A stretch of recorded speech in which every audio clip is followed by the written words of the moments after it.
All right, we're live. Hey everyone, this is StriderTalk. My name is Matt Krotz, Hi, and I'm John Matos. and we're hanging out once each week, 7 p.m. on Mondays Eastern Standard Time, to talk about storytelling, fiction writing, comics. Those are the two fields that we're kind of in avocationally, and I guess kind of cultural topics, things of pop concern, perhaps, but trying to maybe dig a bit deeper, uh, that sort of thing. Would you say? Yeah, I think that this really kind of cuts into the kind of thing that, to me, Strider Talk is best at handling, in the Hmm. sense that, like, there's, as creative people, we want to be able to show something that is life affirming, something that's beautiful, something that people can go to in as a way of like escape, and this is the second world that we would like to live in. Hmm. And I feel like this is a good thing to talk about because, as you said on Twitter, we kind of have a different perspective, and so I'm excited to kind of get into that. What our take is on it, but not as like not as a way of saying like this is our tribe, so become a part of our militia, and maybe we will win the culture war. Yeah, yeah. Our I don't think our enemies are flesh and blood enemies. Hmm, right. You know what I mean? So, yeah, um, Amen to that. yeah. And was I just showing my DMs? Hopefully not. Okay, no good. Oh, no, I don't think so. Oh, I good. think you're good. I was hoping it would just stay on New Warriors the whole time. So Yeah. this came out. I know we might be a few days behind the curve on people jumping Yeah, in. I think the trailer came out a week and a half ago or so. Yeah, But I just found it the other day over yeah. the weekend. So well, this it's probably a good time now to talk about it because it's not as at least for us, because we've not only has it dropped, the trailer dropped, but uh, a lot of people's initial reactions, have also dropped, and we've gotten to see those. And now we're kind of coming in maybe a bit more slowly, Hmm. talking about it, maybe in slightly more depth. I don't know, but Hmm. what's your take? Just like initial reactions, looking at Well, the what's art and interesting is visuals. that I had, before I saw this, I saw the Outlawed cover, Outlawed #1, that had Kamala Khan as Miss Marvel, Miles Morales, Spider-Man. I keep forgetting who the third person is. Maybe it's Speedball. I don't know, but I really like those two characters. It might be a Yeah. controversial opinion, but Miles. I mean, maybe not since the Spider-Verse movie came out. Maybe that kind of like it seems like overall the opinion of that movie is more positive. Um, Oh yeah. but the I to me those harken back to what the Marvel characters were always supposed to be like, or at least like that. There's this kind of like underdog type feel that those characters have that very Hmm. much mirrors to me the the bread and butter of what Marvel does. But then they were trying to, so like recently with Unboxing Story, me and Melissa were talking about how a lot of these YA properties, they kind of try to make like the teen rebel thing work on like unilaterally, Hmm. and like every teen is like I'm fighting the system, right? So Yeah. it was weird to Definitely. kind of see these characters put in that type of thing. So I made a tweet that was basically like why is why is vigilantism so based among like these new, like why is it that like they have to be put into this kind of like excuse me, punk kind of like space, I guess. But then Yeah. with this next thing that came out, I was like, oh, so this is kind of a more this is something that the whole Marvel universe in the comics is dealing with. There's like there a lot of vigilantes are outlawed, and so especially if you're under 21, I think it said in the new commercial. So it seems to me like generally this is something that all these teen characters are dealing with, And Mm-hmm. to me, like, just how this is being put forward, Mm-hmm. I was kind of making some notes. I was trying to see if I could summarize what my deal is. And so you were saying, can fiction address like an injustice? And like it seems like all of these teen characters, they're trying to put forward this message of positivity and unity against injustice in general. But I Yeah. think the only things that make me cautious are not as much, like I said, some kind of tribalism. Like I think they're specifically trying to trigger conservatives or trying to trigger people in like a bad faith type of argument. Like screw you for having your opinion. This is this is our opposition to that narrative. But there are certain instances of like cynicism and condescension and pretension that make it so that maybe the thing that they're actually trying to communicate doesn't work in certain instances. Yeah. And so to me Sure. that's where you can there's a pass or fail thing where, as I mentioned in our messages, like this comes across to someone my niece's age as like a 90s PSA. It doesn't work, not because it doesn't work for the adults, but because a kid might see that and be like, this is not, you're trying to talk down to me, even at that level of, like, a child can understand this is just a surface level thing and they're not really diving deep. I think a perfect example is the the Uncle Aaron character in Spider-Verse. Mm-hmm. Like he is working for Kingpin. He is, for all intents and purposes, a bad guy, and yet you still feel bad when he gets shot by the cops, right, in the movie. And Mm-hmm. there's this real feeling of like Miles doesn't care whether like his uncle thinks it was like it was necessary to become a criminal, um, and that his father doesn't necessarily care. It's like there's this moment where you're viscerally dealing with the fact that this guy is involved in crime and he's suffering the consequences of that. That's a very like teachable moment, but on a very like character level, and it's different than like naming a character safe space or like that. Yes. There's a kind of surface level thing. So that's my initial reaction, and I guess Mm. we can kind of break down maybe one on one what the different reactions to the different characters are. But what Mm-hmm. what was your initial reaction?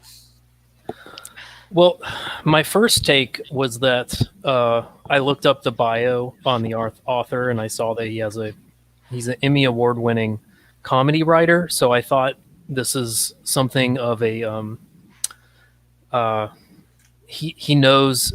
Not saying that this is just a sarcastic portrayal merely, but that he knows he understands that audiences need to be uh, energized into paying attention with Right. provocative, simplistic kind of veneers in order to get them to pay attention to the sort of message that you're trying to get across beneath the surface, which is what the Colbert Report and all that kind of stuff, you know, infotainment type things are.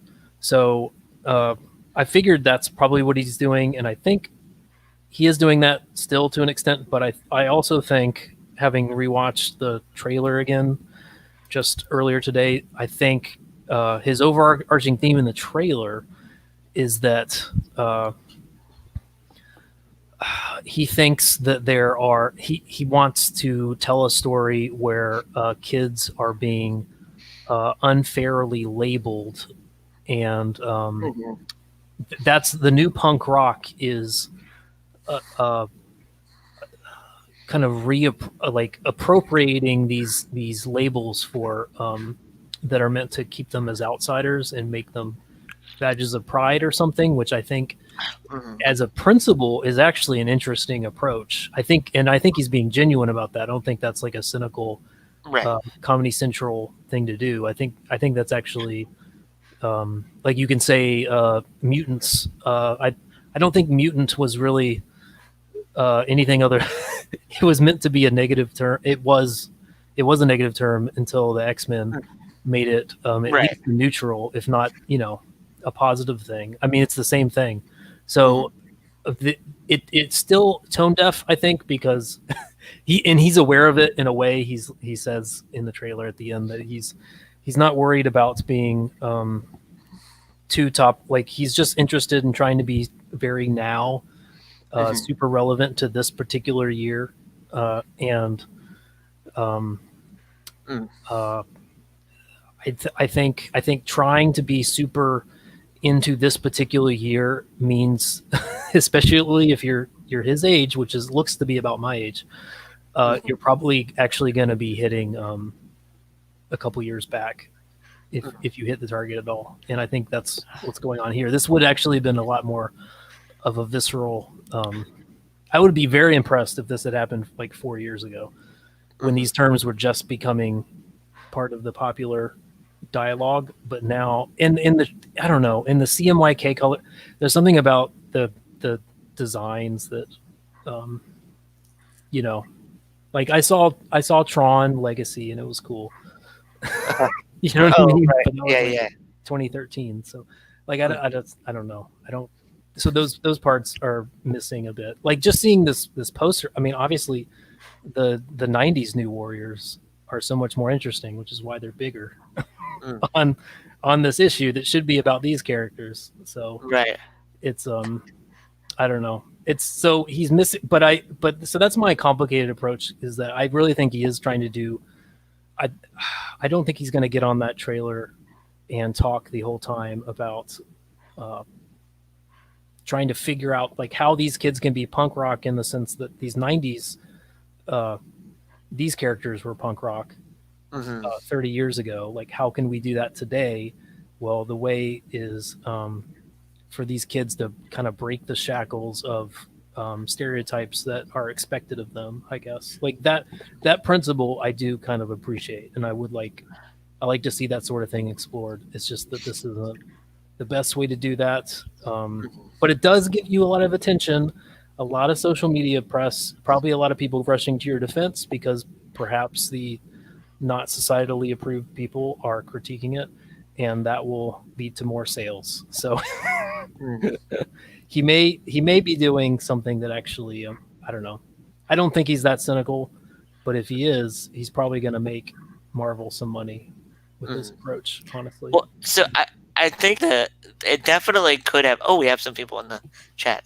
Hello. Oh, hey, Um, Justin Button, Ezra. Hey, um, there's certainly. I think it could have been edited a lot differently if it was trying to be jokey. If they were trying to make it seem like a straight comedy book.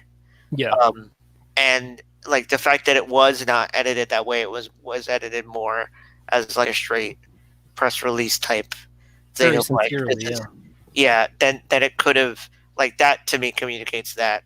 Um, but there was something that I recently came across.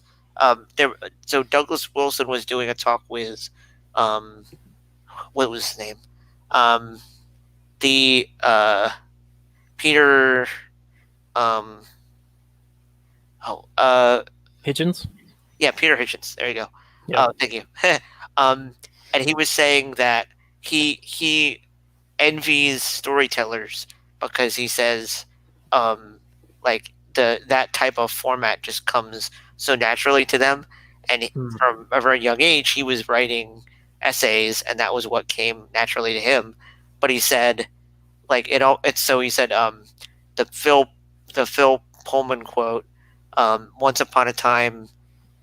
Speaks no oh, thou shalt not speaks to the head, but once upon a time speaks to the heart. He Wow. feels like a Yeah. storyteller is so much better able to communicate good morals, good ethics, um, better than someone that just makes rules, right? And Yeah. so Sure. I think generally there's an interesting opportunity that you have as a storyteller when your goal is to educate children to somehow communicate something to them. And um, I think there's this kind of balance where like going to positivity angle, it can kind of feel like a placebo. Like this is Yeah. this is kind of like a band-aid that we're putting on this problem, and especially in this kind of like postmodern thing. Like I think you can certainly look at this and think like this is for the generation that grew up in the punk rock era, and so we're making these kind of like badass teenage characters to give to their parents to educate their kids. Yeah, sure. That's a Um, marketing approach. It's valid. right. Yeah. So, but I think that there's that. So with each of the characters, I think it would be interesting to talk about like what do you think the efficacy of their like? Do you think that this would actually appeal to a kid going for a like you? Because you kind of addressed it when you were talking about how the new Warriors look compared to these. These looking at these people, it kind of looks like they're kind of like Fortnite characters. Yeah. And that there's this kind of kid friendly look to them. And I'm not sure whether like if I'm a kid going into a comic book store right now and I see this or The Walking Dead, I'm probably going to go for The Walking Dead. Yeah. Which is not a pretty book. No, no. In subject matter and even just right. But I think that I'd be interested to know, and so I think for your purposes, what I was interested to ask you, because you're writing something that is a lot about like it's a specific era of time, and it's this kind of like Indiana Jones type adventure. When you were going into it, were you thinking at all about an age range? Or did you just think of it as like this is the best book about something I like that I can make, and then whoever likes it will want to buy it? I think you definitely you have to think about the age range you're going for. I don't think you understand your story fully until you understand your audience, and that includes their age range. Honestly, because there's going to be a lot of there's going to be a language that works for that audience that doesn't work for others, and in order to tell your story, you're going to have to be able to be fluent in that particular language. Right. I completely agree. So yeah, and I think I don't know, it's tough. I think there is a PSA approach. I've been thinking about this a lot, like as culture kind of gets decentralized, there's an anxiety that a lot of people feel, probably most people feel, and there's a temptation and an instinct to try and do extra PSA type stuff to try to rein and re-centralize culture, I guess, so that there can be kind of more of a stratified system of, where Marvel and DC can tell all kids how to be boys and girls again. And that's not the case anymore. So, but I don't think, I mean, kids more than anyone are good at sniffing out when adults are trying to lecture them or trying to put on kid gloves, I guess, to tell them a particular narrative that they don't, themselves believe, but are telling you what they think you ought to hear, I guess, which is the whole point, which is it's a little sad, I guess, in a way, that I think Marvel, especially since ever since Peter Parker Spider-Man in his first debut period, probably gave kids something that parents weren't teaching or weren't telling their kids, I guess, in a way. Like, there's an escapism that actually you can either appeal to kids where they're at, and where they're at is actually having difficulties with authority figures and listening to them, and maybe you can still teach them. Like, you're going to want to, it's good to send kids off with a good message, but you're either going to meet them where they're at, which is not wanting to hear what adults have to say about them, or you can try and just say it louder, I guess. I don't know. Right. So there's a bit of that going on. I think that's what interests me about, because of thinking a lot about the Strider brand as something that is inspired by like the Inklings. Yeah, I was getting definitely. into the orthodoxy writings of Chesterton and all that stuff, Cool. and um, it's just an interesting idea to me that so many of them were advocating for imagination as like the the constant human need that actually grounds us in a way that um, like just like the brute force and being didactic like doesn't. um, and I think that's the funny thing is that like you bring up with the Spider-Man story is that there's this idea that like life taught him a lesson that his aunt and uncle never could, and Yeah. it's an Wow. interesting Wow. idea like when you look at That's those huge. the stories that really work is that they're not about this like kind of uh ironically a safe space or like this idea that like this group of teenagers have come up with the utopic like strategy of dealing with life. More Hmm. often than not what you really want to see is someone that maybe has good intentions and then life like robs them of their dreams and yet they still like persevere and they find a way to deal with things. And Yeah.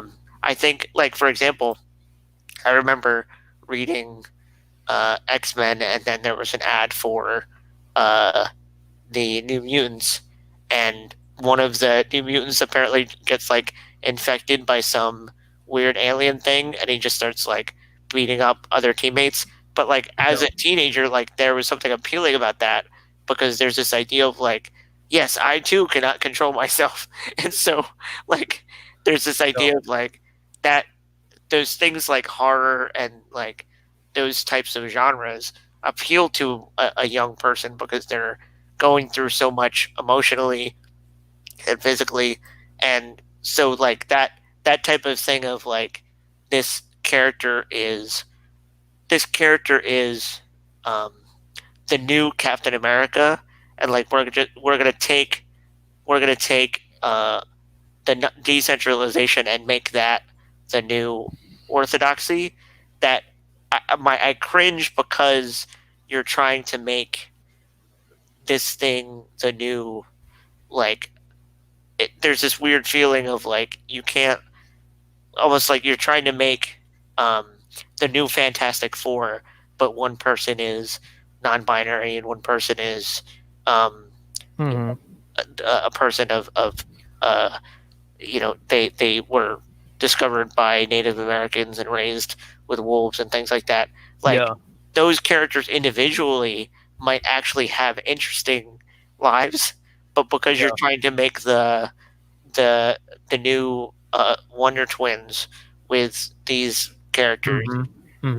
there's this feeling of tension and like, do you do you really think that this is going to be something that will will stand the test of time, or do you just want to talk about this one issue? And that's something I want to ask you. Yeah. Oh, hold on. Before Justin Dutton in the chat, I want to make sure I Oh, address sure. his comment. He says age plays a factor in crafting a story, but if writing a kid's book like I am with Unstitched, that's his amazing kids comic. He let me see a bit of it. It's really Ooh, cool, amazing art. I think you'd like it, John. I'm It gonna is look at it while important you to go. not talk, uh, not to talk or dumb down, not to talk down or dumb down. I'm sure is what he meant. So yeah, yeah, just agreeing with what we're saying. I Oh, actually sure. think just throwing this in quickly. I think what people are missing in this in, in like anxiety inducing decentralized culture that we're in is Mhm. that they forget that all books are safe spaces in the old sense of that word, Oh, right. and you can do very unsafe things within that story safely and have kids learn about those things and gather life skills for the the coming journey into adulthood. Hmm. uh, you can expose them to terrible dangers, and so long as you're a good, I guess, shepherd of them throughout that. I mean, I'm not talking about, you know, there are limits. You got to be fluent in what kids want and can handle, but yeah, just the fact that they're opening up a book or a comic, that's between those pages are a safe space, and I think by definition, because those things aren't happening to them, they can close it in the whole process whenever they want. They're voluntarily going through a fictional narrative, and so you should be willing to take them down very, very difficult fictional paths to teach them very invaluable lessons, I think. Which is safe. So anyway, that's my thought. That makes a lot of sense because the I think that there's a lot of writers who, like, for example, if you take Stephen King writing Carrie, there's this interesting thing of like that is a very dark story. It's a story of like revenge and this like crazy serious bullying and mental illness and family issues. And there's a sense in which you can imbibe in that story and dwell in that for a little while, and there's a but you always feel as though there's a conscious effort to walk that line in order to bend someone away from that fate. Almost like what you're trying to do is have a catharsis that this person feels by going into this kind of area in their mind, and it's a warning post that isn't just saying like, what a 5-minute PSA that you play in school would, because what you're doing is you're going every step of the journey.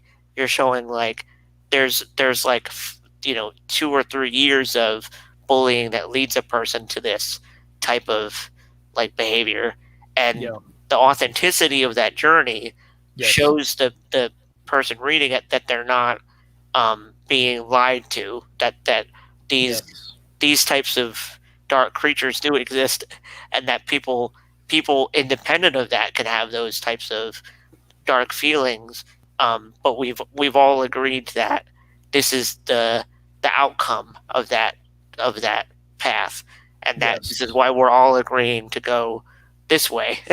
And so exactly, yeah.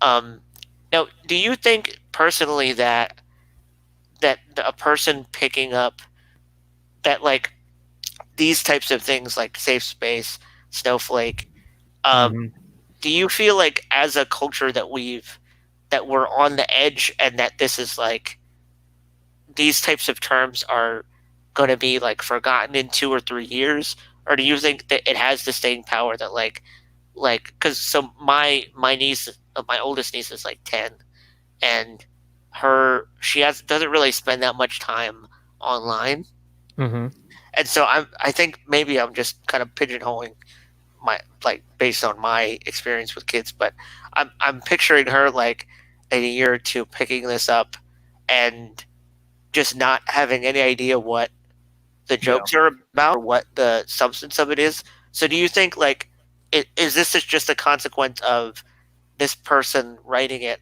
is specifically myopically tackling online bullying, and that's just his creative decision? Or do you think this is more like do you think that this will have a deeper meaning, that even if you don't understand those terms, that it will still be obvious to a kid what he's talking about? What are your thoughts on that? I don't know. I think it all depends on how it's written, because we've heard it commented on, but I'm not sure about the actual dialogue. I haven't read this guy's previous stuff. Oh, right. So maybe he knows how to communicate that better in person. I mean, or like by in person, I mean like on the actual page. Uh, but I don't know.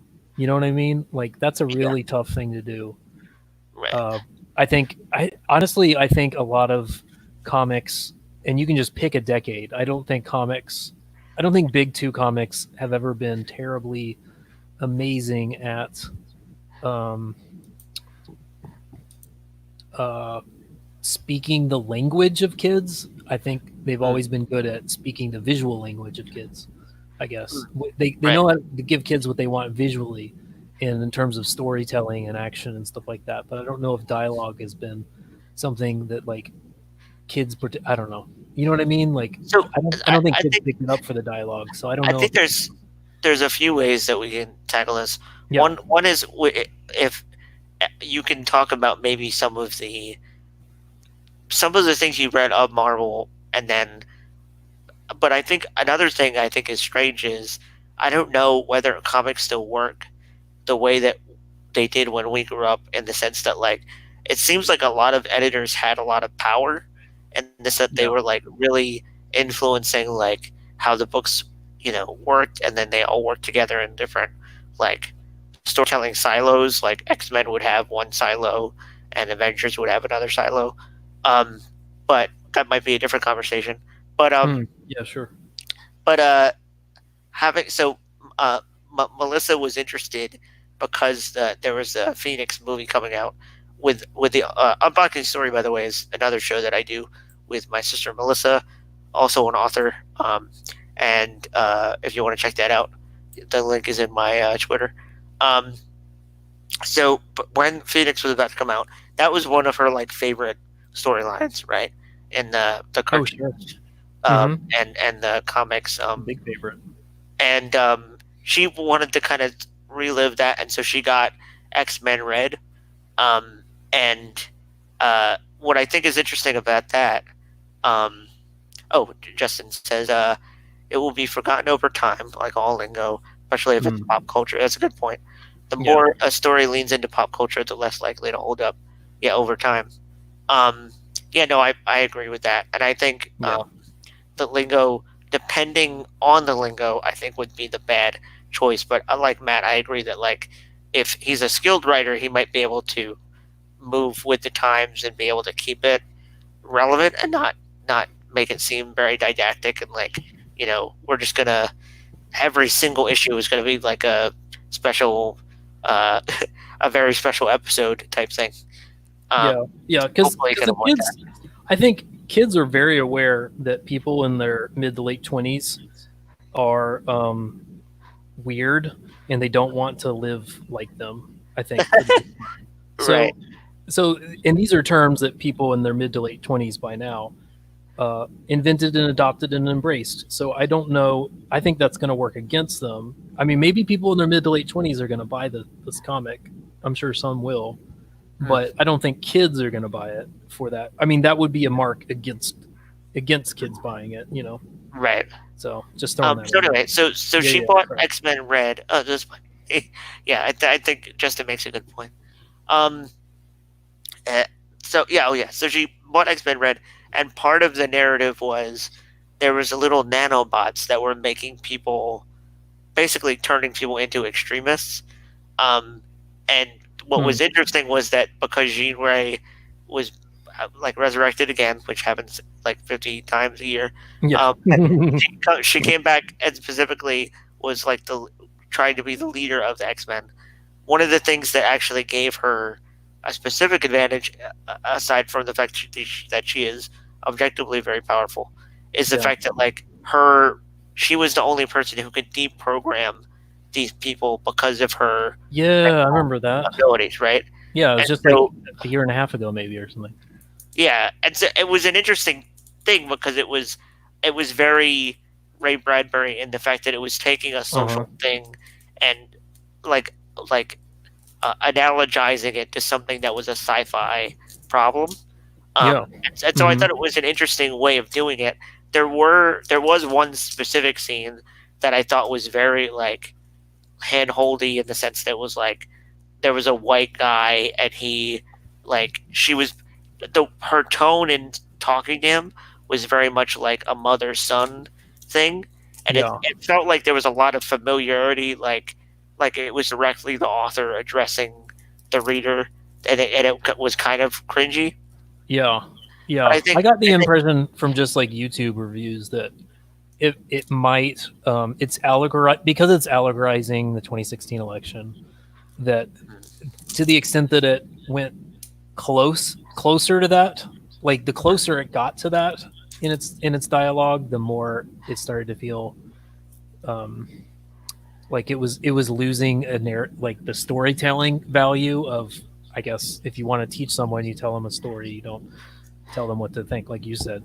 But to the extent that it was just telling an interesting story, and that's it, it was a strong suit, I guess. So just throwing that in, it was yeah, because I had some mean, good the moments. whole idea was, the idea plot wise was that Cassandra Cain was like trying to infiltrate the X-Men, and so it was an interesting like tactic of like, oh, so rather than attack them directly, she would get these nanobites to attack people near Jean Grey, and because Jean Grey, her powers are telepathic, people would assume she was using people to to make like assassination attempts and stuff.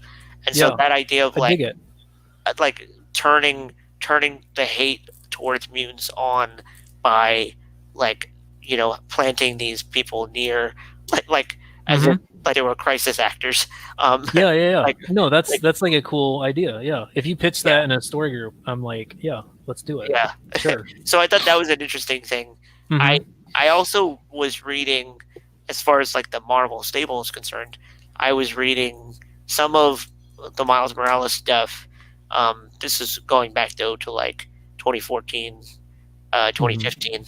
And I thought those were pretty good. I just was a big fan of Brian Michael Bendis anyway. Oh, sure. Okay. And I liked his controversial opinion. well, I don't know how. I can only speak for post 2015 Brian Michael Bendis, because I read a lot of Ultimate Spider-Man when it was Peter Parker, and I don't know how controversial that opinion is, but I read most of the people like that. Yeah. Okay, very good. I'm on the right side of history. I'm just checking in, just making sure you're on the right. No, I don't. You know that I don't care either way. I appreciate it. So that I liked him, so I read some of that, and then when I guess I was just green enough that like when I was reading all of the Kamala Khan initial stuff. I really liked, like, first of all, I think the art was really interesting. I read the first omnibus. Yeah. And like the idea of a fangirl who wants to be like Captain Marvel, and I think she was Miss Marvel at the time. That whole transition was really weird, but but it was a cute idea. I think I read the first trade paperback and didn't continue with that. But like both, you read as much as I did. Both origin stories were, to me, interesting enough, and that they seemed like characters, even though they were taking up different people's mantles. It seemed like by the strength of the writers that were creating them, that they had their own voice and that they were distinct characters, as opposed to just like, this is a person with a different skin color, or this is like like, we're gonna make a point with this comic. It seemed like there was a story there was a character there, and maybe those characters started movements that people might not have liked, or there were like stuff that was done with those characters later on that might not have been as great. But like, it seemed like I was okay with the Marvel universe doing some updated characters and having them be diverse in the universal sense, and as long as they were actually going to be characters. And so my initial thoughts with the New Warriors and with some of the things I saw cropping up after, like, during 2016 and post that, there was a lot of more motivated by let's make like the let's at least the marketing was let's do this because nobody's seen this before, and it didn't seem like it was hard then to assess what the story or what the point of that the writer was trying to make more subtly was, and that maybe that didn't exist because it was motivated by diversity.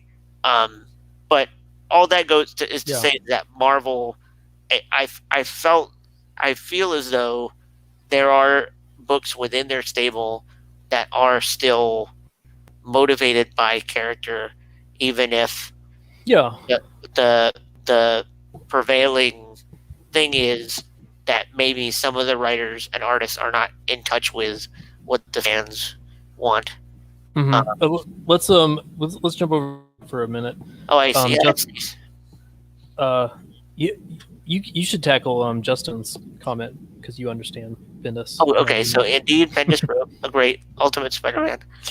Excuse me. I find that he overwrites dialogue. He tells and not shows a lot, and covers too much art with speech bubbles. Well, that's the sad thing is that I really like dialogue, and it's a funny thing because like eventually I heard that critique and I was like, oh yeah, that's kind of bad when you're writing a comic because the point is supposed to be the art, not all of this dialogue. So I think it's a funny catch-22 that I find myself in, is that like I really like good dialogue, but when you have a writer that doesn't understand that they have to kind of let an artist do their job a little bit, then I can understand that being really frustrating. Owen Ezra says Miles Morales is currently his favorite Marvel character. Yeah, there's a lot of good things there. Can I give you my this is my brief take on Miss Marvel, having read as much as you did. Well, you did the whole omnibus. I only did the first volume. Oh, okay, yeah. I guess I did go further. So you probably do know more. But yes. Well, so I'll start with the bad news. So sure. Again, like, so her fist here, like, clearly, I mean, it's a fist in the air. She has a huge fist for a reason, and it's something that sounds good on paper. And I don't think, I don't know. I haven't seen people there's two fist raisings on that cover. Yeah, exactly, because she's raising fists for a particular empowerment narrative that I think sounds good on paper, but the superhero, her power doesn't particularly look good visually. I think. I don't know. I think you have to first get behind her message and then you like her power, which I think is the wrong. It's the backwards. It's putting the cart before the horse, I think, if you're speaking to kids. But okay, this is what I love about her. It's a really good immigrant story. I mean, not being a kid of immigrants, like I think it's a great immigrant story. It's not a Muslim American story. I mean, it is in a way because all of her parents and her brother in particular are Muslim or practicing Muslims, and she's kind of Muslim in name only. And I'll just say, right. And I'm frustrated that they don't. I don't know what they think. I guess they want to market it. It's more. They think they have more of a purchase, I guess, in the culture if they market her as a Muslim superhero rather than an immigrant superhero, because there's lots of immigrant superheroes. But they also don't want to tell a story that's too religious, I guess, of someone who's consciously. We don't want to be reading her speech bubbles and have her be consciously practicing Muslim too much, I guess. I don't know. Not even as much, which is weird. So I call shenanigans on Marvel, because Nightcrawler is way more Catholic than she ever has been Muslim, and yet we don't talk about Nightcrawler's Catholicity as much as we. So that frustrates me. But but the thing is that they're accident. I think they do manage to hit. Here's some of that early. Well, can we see it? Some of that early stuff. It's a fun style. I mean, obviously they were trying to get. I mean, this is right after anthology, like indie comics and kickstarted stuff and crowdfunding things had been blown up for several years, and people were appreciating alternative styles, non-Marvel styles, and Right, for them right, to and that's appropriate one of that the is that cool. actually really grabbed me Yeah, in terms of it's like great. getting the comic at all was to Yeah, see that they were experimenting with, like I that love was the the art. same.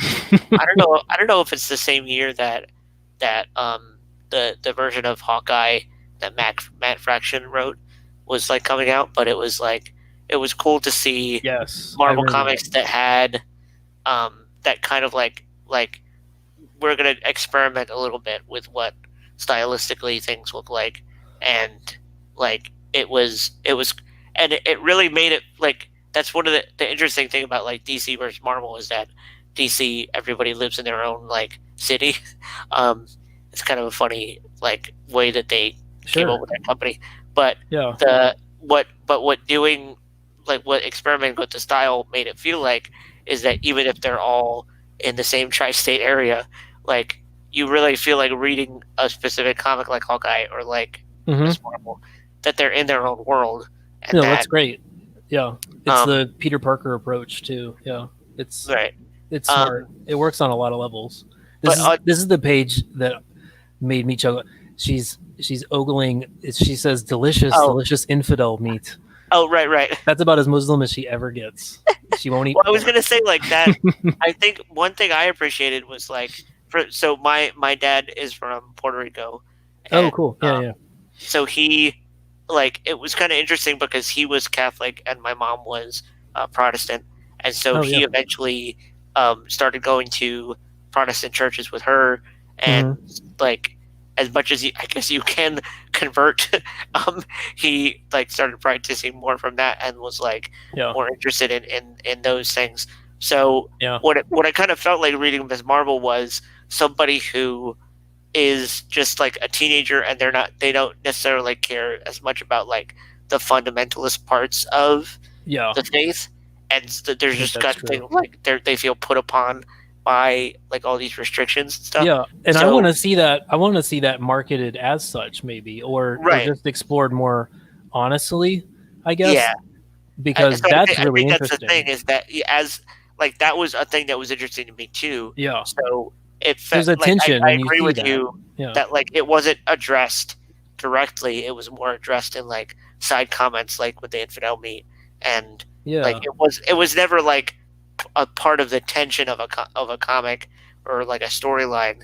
It was just more something that was addressed as like as if like every it was addressed as if every parent expects these things from a kid, and they're as if they never had any conversation directly about those yes, things. It was just more like, well, I guess I have to wear this thing because that's what my parents want me to do. And yeah, you're yeah, right that like they never, it wasn't a thing of like I don't want to do this because I don't believe in Allah or I don't believe in the Quran or something. yeah. Wouldn't that be fascinating? But I mean, obviously they get in trouble if they do. Everyone knows why they don't. But it's just frustrating. Like I just remember even in the first trade paperback, she has like a vision. I think she gets knocked out by her first Oh right. opponent. Hmm. Yeah, you remember that? And she has this interesting like Sufi-esque vision, and there's like, Yeah. but instead of it being a Muslim vision, which is fine that it's not. It's just it's interesting that they always ride the line, and then they never touch it because Right. they want to have Yeah, their because cake and eat it too. it's like true believer syncretism because it's like they're Yeah, the whatever mistake it was like a makes. sloth or something, and like just weird cartoony, which is fine. But then just don't. Oh no, She's well, so it happens a couple times because one time yeah. Miss Marvel comes to her in a Oh yeah, yeah, yeah, and so it's making it seem like whenever like I don't know if it would be a genie or whatever like yeah. whatever the mystic parts of her faith are represented as Uh huh. like Marvel characters, and Yeah, but they in certain parts they're speaking like Farsi or something because it yeah, like that, but it's translated, and yeah, so it like that. Like I agree that that's like you're having the writer let you in on like there's this version of the character who like does have this as their background, Yeah. but isn't actually, we're not actually going to address what she believes or what she doesn't, or what she's like specifically appropriating from pop culture and blending. It's just Yeah. kind of like Even though done. she's built as a character to address those very things. She's bicultural. You know, she's having to be like fluent in multiple different expectations of, you know, who American is supposed to be, and how, you know, like what family means, and who can I care about, maybe even intimately. And there's all these kind of, like, she's built for those conversations. It'd be so fascinating to see her address it. Uh, and we have religious characters in the past who have addressed that in other religions, but we just haven't. We've yet to have it with her. Maybe one day, but right now, I feel like she falls flat in that respect. But accidentally, well, not accidentally. I'm sure it's intentional. They do a fantastic job with her just being a immigrant character in, what is it? Philly? Is that Oh, I what it think is? it's Jersey. It's Jersey. Yeah, you're right. It's New Jersey. Yeah, and I love that. So anytime there's like a local vibe, I love Right. localism in comics. So if it's all about one state, like you said, that's a plus. So That would always actually, as on a side note, it would always it was always weird to me about Spider-Man that like Peter Parker would sometimes reference, like, I think he might be both Protestant and Jewish because of different yeah. writers that have written him over the years, and so, Mm-hmm. but like I brought this up in a previous episode where there was the JMS writing of Spider-Man, and the first comic is him fighting Morlun, who is this totemistic vampire who's like trying to suck the spider essence out of Peter, and so there's this like 5 issue long, like super drag out fight, and then he's like, you know, on death's door, just like he gets back to his apartment complex after defeating Morlun, and he's like, "Oh God, I know you're up there. Can you please not ever do that to me again? Thank you." And so, but there's this feeling of like, because of how bad the fight was, and he's like, you know, like it, you really feel it as the reader. Yeah. There was this feeling of like, is this the character actually like dealing with some kind of cosmic feelings of like, I, you know, like it was weird because of the seriousness of the fight, you're actually like, as a religious person, I was asking like, is this is this the type of thing of like a character who, when they, you know, when it's convenient for God to be around, that's when they, you know, are praying or whatever, or is this the, because like I was saying, like the book deals with all of this stuff of like cosmic powers versus like, you know, science happenstance. Like, did the spider give him the powers, or was it the, you know, the test tube?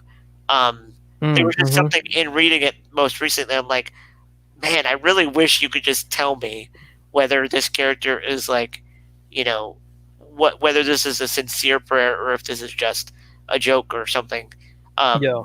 But because they flirted with that with his character so much, and I think part of it is like you're saying with the Jersey thing, like giving a character specific things, like making this character breathe in a way that, like, you know, he's from Queens, he, Yes. you know, like he likes the Yankees. Like that's another thing, is that he's had Yankees hats and Mets hats in different comics. And he goes, like when Aunt May wants to go to church, this is the church that he goes to. I don't need it to be my church, but it's just, I would like to know if like that is part of his character. But anyway, that's somewhat of a tangent. No, yeah, that's nice. I think we got some more good comments in the chat. What do you think? Oh yeah, so Justin says her power looks like a wonky version of Mr. Fantastic, and that, I think that might be part of the weirdness, is that like we've seen stretchy powers before, and so it's the bigness of the fist does kind of look like a kind of statement. Yeah, and I don't think anyone was ever really excited about Mr. Fantastic's powers. Oh, true. I think it was always a bit of a joke. It was always like, oh gosh, like can we just have the rock guy and the flame guy and the invisible girl? True. Like, so to do it again, I don't know. You have to be wary that is the least cool character of the Fantastic Four. So. I don't really get Ezra's comment about superhero books, but I do think it's funny that he called us Strider, as if like that is we are collectively Strider. I like it. Thanks, Ezra. Yeah. I think maybe we said something about them being less than heroic at some point. I'm not sure. Oh, we might have. Miss Marvel was okay, but the character and art style never grew on me. Yeah, I mean it is. I don't even know if I feel like you don't see a lot of that on the stands today. Well, you don't see anything on the stands today. But it's almost a very by now I guess it's kind of a 2015 thing for Marvel to put something that looks like that it is just drawn in pencil. There's no inks, and then it's kind of done with that kind of sepia toned green and in kind of sketchbook color kind of approach. Right. Like I dug it at the time, but I could see like I liked it because it didn't remind me of typical. Like I guess it was kind of written for me in a sense because it was saying, hey, Marvel isn't just Marvel. Come over I don't know if I'm looking at the new 52 books that I got from. Remember, I got that I got that whole carton of stuff from my friend. I still haven't dived into any other the stuff. Like there was some we should do one on that. New 52s. Everyone loves talking about New 52s.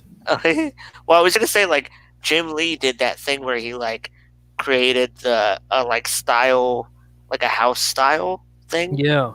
Or I don't know. So I guess that's the debate is like he created designs for the outfits, but do you think they lasted very long, or because I feel like there was that, and then all of a sudden all that I was seeing news about was we have Lil Gotham and there's a couple like Gotham High and things like that. So it seemed like very quickly that there was not a distinct house style. It was more just easy for what the costumes themselves look like, and the comics themselves don't actually have to look like Jim Lee's style. They just each one operates in their own thing. And now there's the whole metal thing, so that seems to be a new something that affected all the books was that there's different metal versions of characters. I just have a feeling maybe that's something else we can talk about, but no, I agree. I don't understand it very well, but I think there was kind of a shift, an unexpected. There was the intent, and then what happened from what they did, which they do not perfectly overlap. Right. And what people expected versus what they got to, which that's easier to talk about. But yeah, just in terms of what they said that they were going for, and then what I think what they actually tried to go for is interesting too. How those things are similar and different. But yeah, you're right. What little I understand is it's a very interesting era of them trying to go back to something and yet not quite sure what they tried to go back to. So, yeah, because there's this version of Superman who doesn't have a cape, and it doesn't seem like that lasted very long. Yeah, I shouldn't talk too much smack because for those of you who don't know, on Thursday I'm going to be talking to Jin Yang about Dragon Hoops, which is his new memoir comic. But also I'm going to get some stuff in there about a version of Shang-Chi that he's working on. Oh, cool. For the summer. But yeah, he did. So there was a JMS written Superman, and then I think the next writer was. There might have been interstitial writers, but that I was very interested in JMS, so I was like, oh, there's a JMS Superman, and then eventually Gene Luen Yang picked up Superman, and he did the Superman, like a China-based Superman, and Oh, cool. an American I didn't know that. the Clark Kent version that we all know and love. And then there's Oh, this there he is. Shang Chi. Oh yes, so yeah, Wow. I want to read. I want to read Chinese Superman. That sounds really interesting. so what I thought was cool about the I read some of his Clark Kent Superman, and it was like made it into like a techno thriller. There was like some like there's more like journalistic espionage in that I thought was cool. Mhm. But yeah, but new Superman, it seemed like an interesting like take on the character. And I just really like his creative like stuff. Like Oh he yeah. seems to be an interesting voice in comics, and it was cool to see him. Like that was like when I interviewed him last in 2015. It was like you got to do Superman. How does that feel as like an indie creator? Um, Yeah. Yeah. oh yes, Well, I hear he does well. I No like one. art. I've never heard anyone dislike his storytelling, which in this day and age is a ringing endorsement. And he continues to get work, which is also obviously an endorsement. So But I've only read his his OC stuff, I guess, right, but yeah, it's really exciting that we have him coming on by, showing up to little old StriderTalk with. Don't tell him how many subs we have, but yeah, I was wondering if that. I keep saying things like, "Okay, so this is the plan," but if you totally don't want to do that, then that's fine too. Oh, give him an out. yeah. So yeah. So Ezra says, art Yeah, wise, when I read a superhero book, it sounds look look one not and indie comics. I love indie comics, but not when their art style on superhero books. Oh, okay, so I yeah, can see what sure. he's saying. Um, Well, it's hard because we've had coming up on 100 years of American superhero legacy content that has been very forward driven in a particular direction, and I don't see any reason to change that, honestly.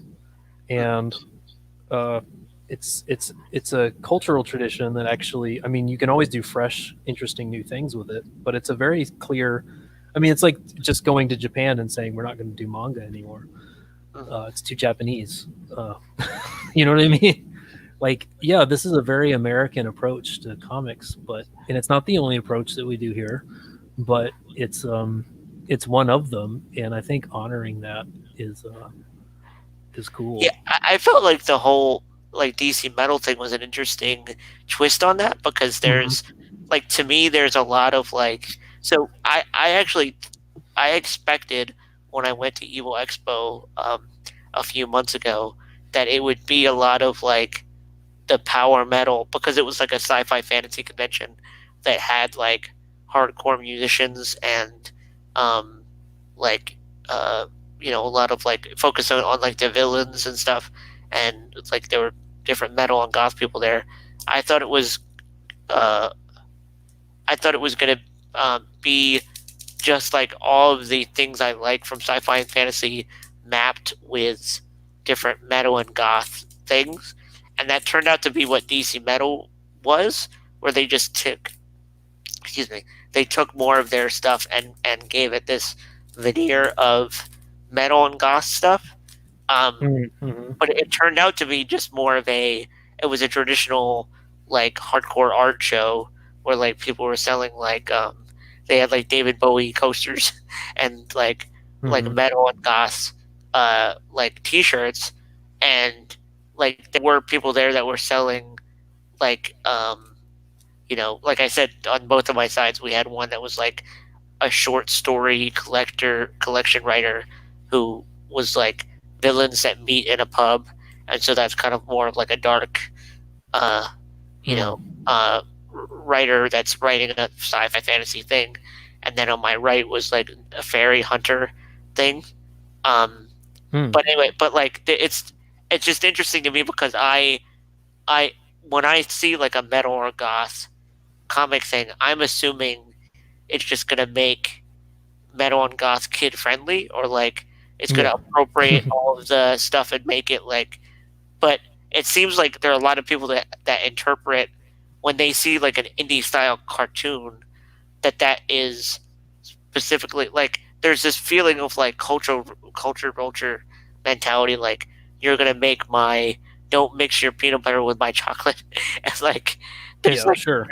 it's gonna change the content of the book, and so it's an I think it's an interesting negotiation because people are putting their style with this thing, and um, it's interesting to see whether the story actually reflects any of the values that is it normally associated with that art style, or if it's just completely like it's basically the same comic. It's just drawn like an indie comic, or it's drawn like a Frazetta primordial fantasy thing, or it's drawn, like a metal cover, um, or like a metal album cover rather. Mm. Yeah, yeah. No, I dig all that stuff. It's one of the great things. It's so cool. One of the great things about Marvel and DC is that they've had so many eras of. They've given themselves permission, and the audiences, readers, have given them permission. Like there's been like generations of these like Elseworld type approaches to kind of reinterpreting visually and storytelling wise, like, hey, like kind of what if scenarios, that are really exciting. I mean, you can't. I don't think. I think that's I'll say it. That's a uniquely American phenomenon to take this multi-generational franchise that no one owns anymore, and I mean, no one particular person. It was even bigger than Stan Lee, and just allow it to kind of continually, I guess, kind of re-find itself, under different guiding forces, different editors, different writers, different artists, sometimes to bad, I mean, that's kind of the risk, I guess, which is probably what keeps it exciting for people as they go on through the years is Bendis is coming back to DC and he's going to write Superman. Like that sort of thing. You can't say that in Europe. You can't say it in South America. I don't know if you can say it in Japan, but you can say it here. Like there's a lot of business lore about these particular professionals, and you want to see their take on this particular thing. So, and it kind of goes to what you were saying about that. You like the nerds got into the booth, and they thought that like we could like make a world without hierarchies, and there are going to be these people that just like knock it out of the park, and so we want to kind of honor their like I feel like the guy so it's Greg Capullo, like Greg Capullo's Batman art, like people really recognize that as like, oh, okay, why don't you let's let you do Batman until the day you die. Like exactly. There's this idea of like you want to recognize talent and give it the room to like go give him the room to do as much awesome stuff as he could possibly do, and giving him that room really paid off in dividends to like the people at DC. So it's cool to see those people given the creative license to do awesome things. Yeah, it is. It really is. Yeah, it's fun to discover how pro traditional comic book industry I'm becoming. The more conversations I have with people about comics, even as it's dying, it's something that I'm finding myself. Well, and that's a funny thing because that I think that's food for thought for future episodes. That like, is it dying? Maybe it's not. And like both of I'm. This is actually a nice segue because I wanted to plug some of my stuff. I write fiction. I write prose. Share your screen. Oh yes, haha. When you're ready. So this is something that I worked on. It's called White Devil. It's a short story collection. This is the first one, New Babylon. And it's 3 stories. The first one is 2 brothers that are caught in a room next to a nuclear generator that's about to explode. Um, then we have let's see here, Neon Bathsheba. That's about Odette Cool. Rubinek wants to meet her heroine, who is a cyborg tycoon, and who is noted for creating a new technology where you can choose what you look like, and it just changes your DNA. Um, and then we have The Last Surprise. That's about a church secretary who, um, after 2 years of working with this priest who he knows is abusing children, finally gives him up. And then there's this evil force that's haunting him. Um, and so I write dread punk fiction, but it is prose. And the book that I worked on, I'll share that too. Do-do-do. Um, Cain and Abel is a I found a good elevator pitch for this. It is a the story of killing the it's a fictional memoir where I kill the bully I never had. um, and it's a reaction to YA stories like The Fault in Our Stars and these things that are about kids that are chronically ill, and really being an antithetical like narrative to that, and showing how like there's this gospel that we have that is not the actual gospel, that is health, wealth, and prosperity, that kind of promises you if you behave, if you work hard, you'll get what you want in life. And it turns out that actually, if you assume, oh, Ezra, I'll explain Dreadpunk in a second. But yeah, if you work hard, that and if you if you do everything that the girl of your dreams wants, then she's like obliged to fall in love with you. Like there's all those questions that as a high schooler you deal with, and there are all those harsh lessons that you learn. And some stories have happy endings, and this one does not. um, So, but anyway, but what's interesting is that both of us kind of outgrew the traditional superhero comic as something that we were interested in just reading for fun. Like it was something that it was a narrative form that we both still enjoy very much, but those specific things were just not something that we responded to right away. So it's interesting as that industry is growing smaller and a newer industry of independent voices is arising, how we interface with those customers and those fans in a way that doesn't say, well, my thing is better because I'm an independent voice. Because as you said, just saying that you're special because you write this like I'm writing this race of a character, or I'm writing this, like that doesn't inherently make you special. But if you say I can get you a product on time that is quality storytelling, and that actually means something to that actually means something to people. So hopefully people will check out White Devil on Wattpad. And Cain and Abel is on Kindle Unlimited, so you can read that for free as long as you're subscribed to that. You can also get it on Audible for free if you sign up, and if you aren't already signed up, or you can purchase the paperback, and Amazon will fill that for you.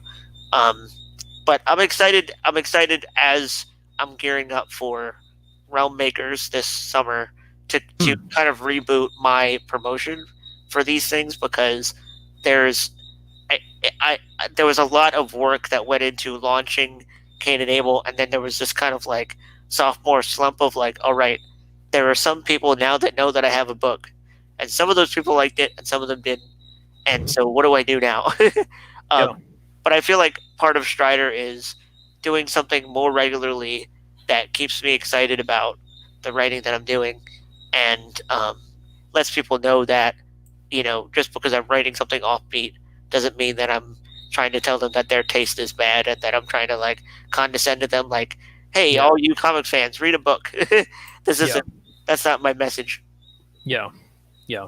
It doesn't work. Even if that was our message, we wouldn't go about it that way. But it's Right. not our message. So. Oh, and so just so you know, Ezra, so I just found out what Dread Punk was recently, because on Facebook it was saying that Dread Punk is basically modern Gothic literature, and some of it has a sci-fi fantasy like edge to it or twinge to it. Um, so all these things, all the things in White Devil, are kind of they're very moody and atmospheric, and they kind of try to create the same type of feeling that it feels like when you read somebody like Edgar Allan Poe, or even like with Rod Sterling's like the Twilight Zone type of feeling. Like whenever you watch a Twilight Zone, it's so funny because it's like black and white, and like the special effects are like zero, like it's very bare bones, but you still feel like it's so very tense. The minute you start watching a sci-fi zone, you get hooked, and you're like in that world for however long the episode lasts. So I feel like that's the type of fiction that I want to write. Things like Stephen King, M. Night Shyamalan, um, like these are the type of writers that I like, that keep tension even if there's not like something blowing up every 5 seconds. Well, sounds awesome. Sounds excellent. Cool. Well, I guess that's the episode. That's number 11, I think it is, for today. Oh, yeah. So we're trucking along. I'm glad. Yeah, I'm glad we keep putting these in, and let people know what we have going on. You're still trucking along with your yeah. campaigns? I'll share that quickly. Yeah. So I realized that I'm bad at math, and we're actually closer to our printing goal than I thought we were. I was so happy to hear that. for your sake. Yeah, I forgot that I have to manually change the amount remaining that I needed. So the percentages, like every time someone bought a $20 book, the percentage would incrementally, it would decrease. The percentage increase would decrease. You know what I mean? Anyway, we're above 75% now, which means I can start asking the printer for an estimate and that sort of thing. So I started that today, and things are going along well. So it's I think the people who are in here already bought a book, which is very nice of them. But the big thing right now is that each week, in celebration of our the global quarantine, I'm putting out the PDF. Everyone who bought $10 and up gets the PDF now, and I'm putting it out a section at a time. And if you review the section online and you tag me on Twitter, you at me, then I'll do some original art for you. So that's what we're doing. We're doing that once each week. There's probably going to be we just finished right before we started live. We got the part 3 review. So, and we're about halfway through. So I guess maybe 6 parts is probably what it's going to be. Okay. And people get free art. So it's a nice way for me to promote, to let people know that it's still around, to reward people for staying in touch and reading things as it goes along. And I'm confident that people are going to like each section. So getting a review, positive or negative, just if you review it publicly, I'll send you free art. That's my guarantee. So yeah. So two things. I'm hoping at some point soon to review Kyrie, because I think there, for every reviewer, there kind of has to be something. Like, I think every one of us wants to have something to say beyond like I dug this or I didn't. And I feel like with yours there's so much to go into, and a lot of it that we just talked about now, where like you want to be able to you want to be able to communicate to the person reading what you like and what you like think, I guess. And I feel like Kyrie does such a good job doing that I want to kind of write up something probably on my blog and also on the Strider Co. account on our ThinkSpot to let people know thanks. about it. And so one of the things I like about ThinkSpot specifically that there's actually like ancient Rome is one of the tags that you can have on your good. posts. So so I think specifically there's a lot of people on there that might feel like, oh, this is like totally something about something about ancient Rome that like investigates a lot of the tensions at the time and culturally like what was going on. And also Ezra asks if you've read Artesia. No. Yeah, at me something about it, Ezra. I'll check it out. Sorry, I just saw the comment on that. Yeah, he's got a lot. Man, he's been reading. He knows a lot more about comics than I do. I'll just be honest. He's usually educating me on things. He was just sending me. There was some Yoshitaka Amino cover art for some awesome late '80s manga fantasy, like knights and horses and fairy princesses battling kind of comic from the '80s that was right up my alley. Oh. And yeah. Yeah, but I'll check out Artesia. Yeah. Yeah, yeah, a lot of good stuff. Cool. Yeah, comics industry is not dead. It's just always evolving. It's a medium.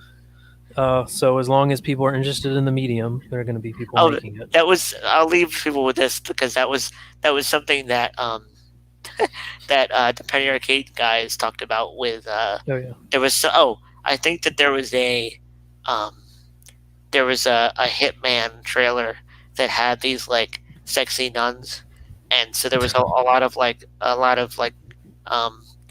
Twitter controversy or Twitter drama over it.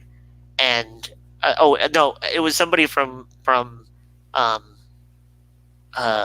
it called? Polygon, I think, wrote this article. It was either Polygon or Kotaku were saying like games should be better, I think was what they were saying. And he said something like, people don't do this with movies. Like you don't have like American Pie come out and then someone says like movies should do better because games are a medium, they're not a genre. And I always thought that was an interesting critique because he wasn't saying the point was not a moral point. He wasn't saying this person has the right to, make this blasphemous thing.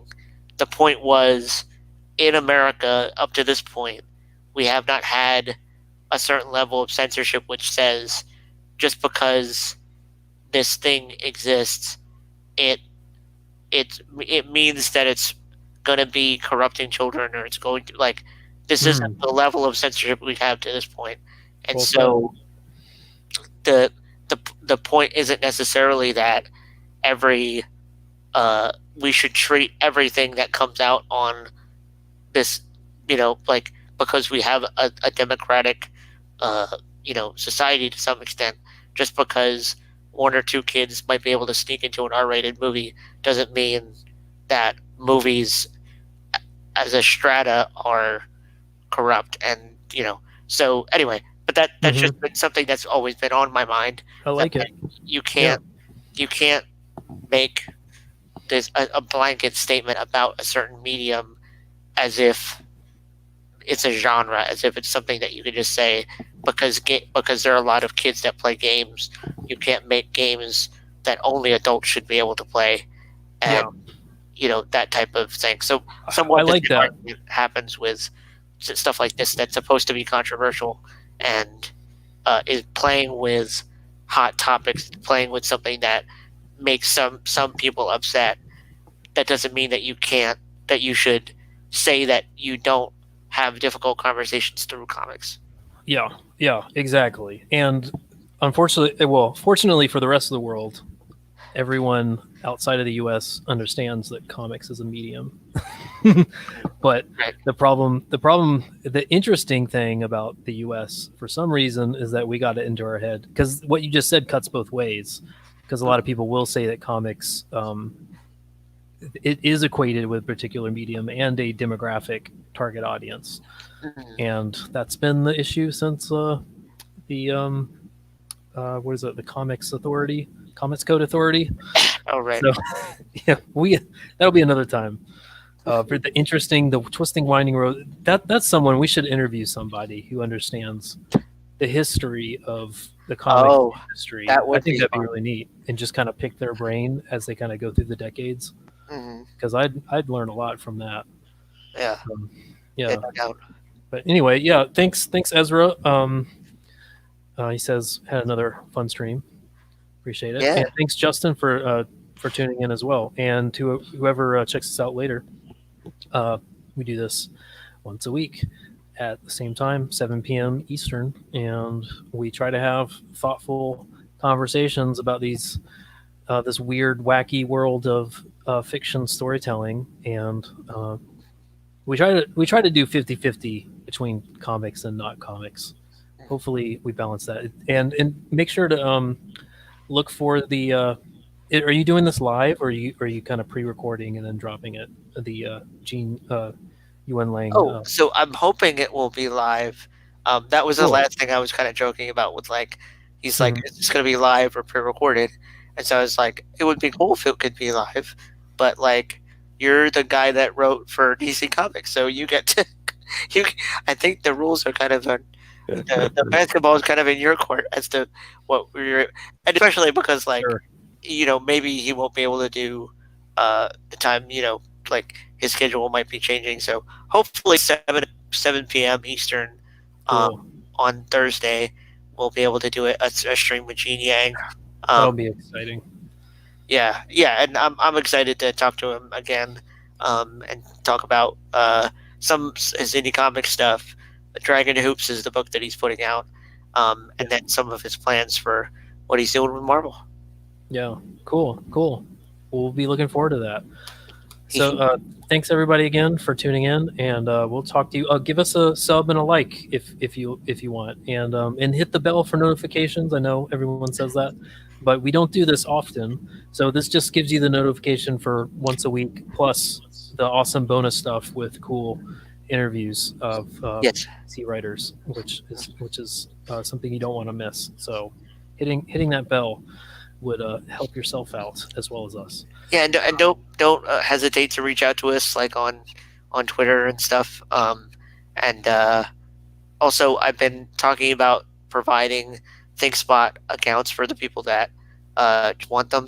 It's a community of people that are talking about big ideas on the internet and don't want to be censored. That's kind of something that we brought up later in the stream. So if you are interested in that, just let me know. But yeah, we're excited to hear from you. So don't hesitate to reach out. Cool. All right. Catch you guys later. Thanks again for tuning in. All right. Take care.